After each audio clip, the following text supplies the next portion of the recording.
নওগাঁ গ্রামীণ জেলার আয়োজনে আমতা বেতাই ফুটবল মাঠে 7 দিনব্যাপী চলা নরেন্দ্র কাপ ফুটবল টুর্নামেন্টের ফাইনালে চ্যাম্পিয়ন হলো উলুবেড়িয়া উত্তর 1 মণ্ডল।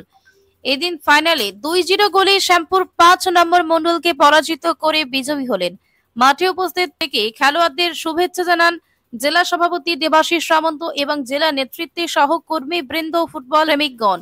রিপোর্ট কল্যাণ অধিকারী, আমতা 24x7।